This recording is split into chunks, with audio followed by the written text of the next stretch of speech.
창세기 24장 54절에서 67절 말씀. 이에 그들 곧 종과 동행자들이 먹고 마시고 유숙하고 아침에 일어나서 그가 이르되 나를 보내어 내 주인에게로 돌아가게 하소서. 리브가의 오라버니와 그의 어머니가 이르되 이 아이로 하여금 며칠 또는 열흘을 우리와 함께 머물게 하라. 그 후에 그가 갈 것이니라. 그 사람이 그들에게 이르되 나를 만류하지 마소서. 여호와께서 내게 형통한 길을 주셨으니 나를 보내어 내 주인에게로 돌아가게 하소서. 그들이 이르되 우리가 소녀를 불러 그에게 물으리라 하고 리브가를 불러 그에게 이르되 내가 이 사람과 함께 가려느냐? 그가 대답하되 가겠나이다.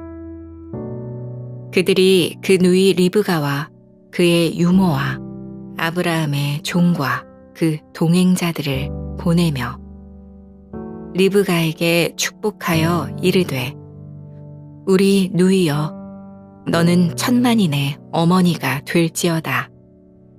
내 시로 그 원수의 성문을 얻게 할지어다. 리브가가 일어나 여자 종들과 함께 낙타를 타고 그 사람을 따라가니 그 종이 리브가를 데리고 가니라. 그때 이삭이 부엘라 헤로이에서 왔으니 그가 네게브 지역에 거주하였음이라. 이삭이 저물 때에 들에 나가 묵상하다가 눈을 들어보매 낙타들이 오는지라. 리브가가 눈을 들어 이삭을 바라보고 낙타에서 내려 종에게 말하되 들에서 배회하다가 우리에게로 마주오는 자가 누구냐? 종이 이르되 이는 내 주인이니이다. 리브가가 너울을 가지고 자기의 얼굴을 가리더라.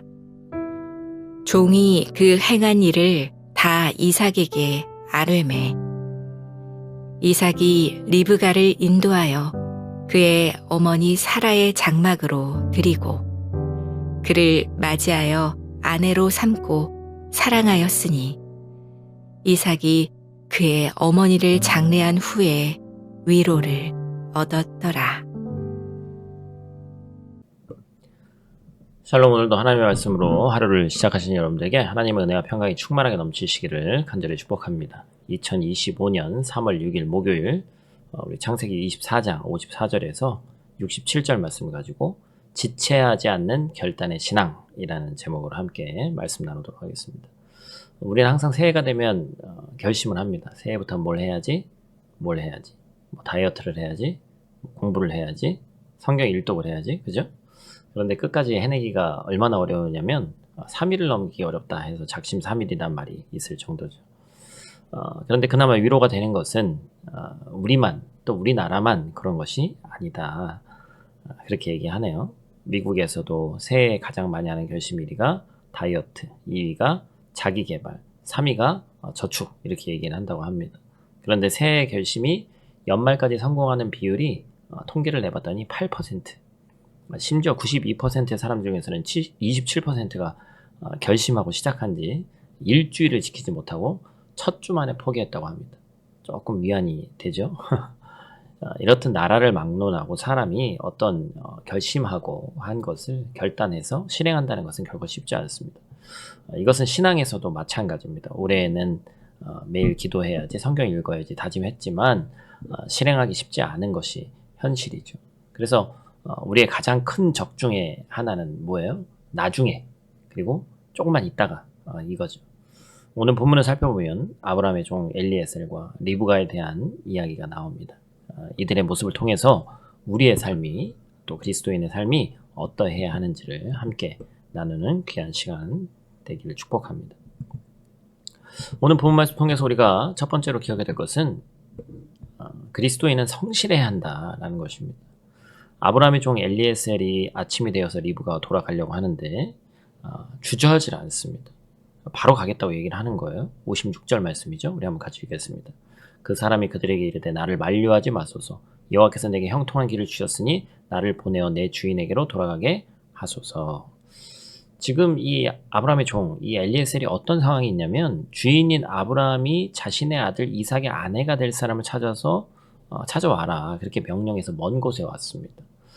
주인 아들의 아내가 될 사람을 찾으러 왔고 아브라함은 자신의 며느리가 될 사람을 찾아오라고 종을 보내면서 어떤 사람을 데려오라고 딱 집어서 얘기하지도 않았죠. 어떤 조건의 사람을 찾아오라는 것도 아니었습니다.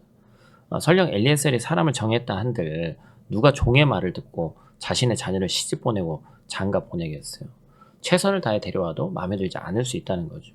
그런데 이 아브라함의 종이 아브라함의 말에 순종해서 며느리를 찾으러 갔고 왜냐하면 자신의 주인 아브라함이 명령했기 때문에 그냥 순종해서 간 거예요. 상식적으로 말이 안 됩니다. 아브라함이 직접 가도 아쉬울 수 있는데 왜 이런 일을 부담스럽고 어려운 일인데 주인이 시키니까 하긴 했지만 이동했어요. 그리고 며느리가 될 사람을 성공적으로 잘 찾았습니다. 임무를 완수했고 먼 거리를 가야 되기 때문에 이제 쉬고 싶죠, 사실은. 그런데 엘리에셀이 아침에 일어나자마자 그냥 출발하겠다고 하는 거예요. 피곤하고 먼 길이고 목숨을 걸고 가야 되는 여정인데 아침에 일어나기도 힘들었을 텐데 또 노년이라고 그랬잖아요, 그죠? 그런데 일찍 일어나서 돌아가겠다고 얘기를 합니다. 여러분 뭘 얘기하는 겁니까? 기본적으로 그리스도인들은 성실해야 한다. 자신에게 맡겨진 사명이라는 것이 있기 때문에 우리는 이 사명이 있잖아요, 그죠? 성실하게 감당해야 된다는 겁니다. 내가 만약에 엘리에셀의 주인 아브라함이라고 한다면 이러한 태도를 가진 종 엘리에셀에게 대해서 어떻게 생각할까요? 너무나도 믿음직스럽고 고맙지 않겠습니까? 정말 맡은 일을 성실하게 잘 감당하기 때문에 그렇죠. 여러분 우리의 태도를 이야기하는 겁니다. 그리스도인은 성실한 태도가 중요합니다. 잘하고 못하고가 중요한 게 아니에요. 어떠한 태도로 일하느냐, 주어진 상황이 어렵고 능력이 없을지라도 맡겨진 일을 성실하게 최선을 다해서 감당하려는 태도를 갖는다면 일을 시킨 주인 입장에서는 고마울 수밖에 없는 겁니다. 여러분 집장, 사업장 다 포함되는 내용이죠. 안 보는 것 같지만 누군가는 다 보고 있고 당연히 하나님 보고 계시고 그렇죠? 그런 가정, 그런 사업체, 그런 직장이 잘 되게 할 수밖에 없습니다. 이건 당연한 거예요. 우리 각자에게는 맡겨진 사명이 있습니다. 그 사명을 성실하게 잘 감당하는 우리의 모습이 되기를 축복합니다. 하나님께 인정받기 위해서만이 아니에요. 하나님의 사랑을 독차지하기 위해서가 아니고 하나님은 우리가 잘하든 못하든 상관없이 우리를 당연히 사랑하시지만 하나님께 받은 사랑이 너무나도 크기 때문에 그 사랑과 은혜로 말미암아 너무 감사한 마음에 우리에게 맡겨진 사명들을 성실하게 잘 감당하는 겁니다. 결국에는 우리는 그러한 태도로 살아가는 그리스도인의 모습이 응당 있어야 한다는 것이죠. 두 번째로 기억해야 될 것은 하나님의 뜻이라면 지금 당장 해야 된다는 겁니다. 엘리에셀이 아침에 가겠다고 하니까 뭐라고 얘기해요? 리브가의 어머니와 오라버니가 얘기하죠. 며칠 또는 열흘 우리와 함께 머물고 그 후에 가라. 충분히 이해가 되죠. 하루아침에 이 딸을 이제 갑작스럽게 이별해야 되는데 얼마나 쉽지 않은 거예요. 그리고 이 시대에는 한 번 이동하려면 무슨 안전하게 할 수 있는 것도 아니지 않겠습니까? 그러니까 지금 헤어지면 언제 볼지 모르는 거죠. 리브가를 보내는 것이 하나님 뜻인 거 알고 보내주려고 당연히 했지만 어려운 일이죠. 서로 고민하면서 지금 당장 가자는 사람과 시간을 좀 더 달라는 사람들 서로 입장이 이해가 되니까 당사자에게 물어보자 이렇게 얘기를 합니다. 아마 가족들은 당연히 리브가가 좀 더 머물겠다라고 얘기할 것 같았어요. 그죠? 그런데 본문은 58절 말씀입니다. 같이 읽죠? 리브가를 불러 그에게 이르되 내가 이 사람과 함께 가려느냐 그가 대답하되 가겠나이다. 아멘. 오늘 말씀에 그냥 공통된 주제가 있습니다. 주저하지 않습니다. 바로 가겠다고 얘기하는 거죠. 가족과 함께 있는 것이 그동안 질렸나? 그것이 아니죠. 성경 전체의 흐름을 보니까 그런 의미는 아닙니다. 가족이 싫어서도 아니고 집이 싫어서도 아닙니다. 빨리 떠나고 싶어서도 아니에요. 결심한 거예요. 다짐한 겁니다. 하나님의 뜻으로 생각하고 그 결심한 것을 다짐한 것을 지금 즉시 해야 된다는 것이죠. 여러분 나의 마음 가운데 주저하고 있는 일이 있습니다. 하나님의 뜻으로 생각하고 분명 마음 가운데 하나님의 뜻인 것을 알고 있는데 주저하고 있는 일이 있다는 거죠. 그것이 뭐 때문에 주저하고 있는 거예요? 내 자존심 때문에. 또 내가 게을러서. 또 당연히 해야 되는 걸 알지만 차일피일 미루고 있는 것들이 있습니다. 여러분 지금 결심하라는 거예요. 하나님께서 여러분을 부르셨고 하나님이 여러분과 함께 하시는데 무엇이 두렵습니까? 여러분을 너무나도 사랑하시고 독생자 예수 그리스도까지 보내시고 십자가에서 죽게 하신 그 하나님이 우리와 함께 하시겠다고 하시는데 뭐가 염려되냐는 거죠. 처음에 우리나라 국민들뿐만 아니라 뭐 미국 다른 나라 사람들도 결심을 지키지 못하고 포기하는 경우가 많다고 말씀드렸습니다. 새해 결심을 연말까지 지킨 사람이 몇 퍼센트라고요? 8%밖에 안 됐다고 했습니다. 그런데 그 사람들에게 확인해 본 결과 결심을 지킬 수 있었던 가장 공통된 비결은 뭐라고 얘기하는지 아세요? 지금 당장 하는 거였습니다. 그냥 하는 거예요. 고민하고 재는 게 아니라 지금 당장 했던 사람들이 연초에 결심을 지키면서 연말까지 성공적으로 실행할 수 있었다. 여러분 고민이 되는 거 있잖아요. 한번 해보세요. 특히나 해외에서는 해봐야 됩니다. 한국 사람 정서에 맞을까? 체코 사람 정서에 맞을까? 모르죠.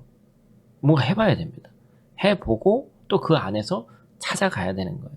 생각이 너무 많고 차일피일 미루다 보면 결국에 그 92%에 속하는 사람이 될 수밖에 안 된다는 것이죠.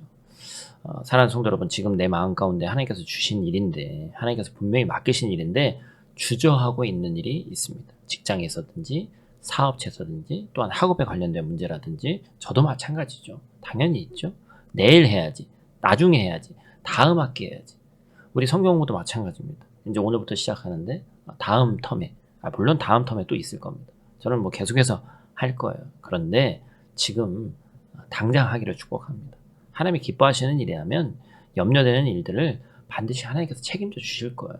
그것이 바로 믿음 아니겠습니까? 우리는 하나님께서 우리에게 허락하신 줄 믿고 바로 하기를 축복합니다. 오늘 하루의 이 말씀 가운데 결단이 있고 그 결단으로 승리하는 저와 여러분들 되시기를 간절히 축복합니다. 우리 다 같이 있는 자리에서 기도하고 마치도록 하겠습니다. 사랑과 은혜가 충만하신 아버지 하나님 감사와 찬양을 드립니다. 각자 예배 자리에서 우리를 불러주시고 예배할 수 있도록 은혜 베풀어 주시며 감사를 드립니다. 오늘 우리가 함께 나눈 말씀처럼 우리의 믿음이 주저하지 않는 결단이 있는 신앙이 되기를 원합니다. 우리의 삶 속에서 나중에 조금만 있다가 하면서 미루는 것이 아니라 하나님의 뜻을 알았다면서 즉시 순종할 수 있는 믿음을 허락하여 주시옵소서. 때로 우리의 믿음이 또 마음이 연약해서 결단을 내리지 못하고 머뭇거릴 때가 많이 있습니다. 하나님이 이 땅에 부르셨는데 하나님이 분명히 책임져 주시는데 하나님 내 행동을 통해서 하나님께서 일하시는 건데 행동하지 않습니다. 그리고 계속 생각만 합니다.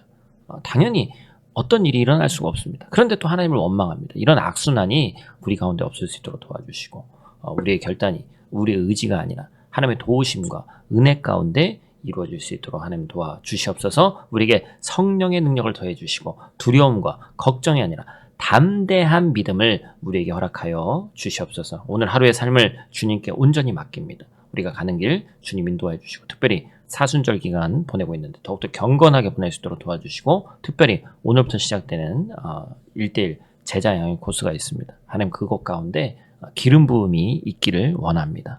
만나는 모든 이들의 마음 가운데 하나님이 함께 하시고 하고자 하는 마음이 생기고 마음의 문이 활짝 열려서 성숙한 그리스도인 제자된 삶 살 수 있도록 하나님 도와주시옵소서. 오늘 하루도 온전히 주님께 맡겨오며 예수님 귀하신 이름으로 기도드립니다. 아멘.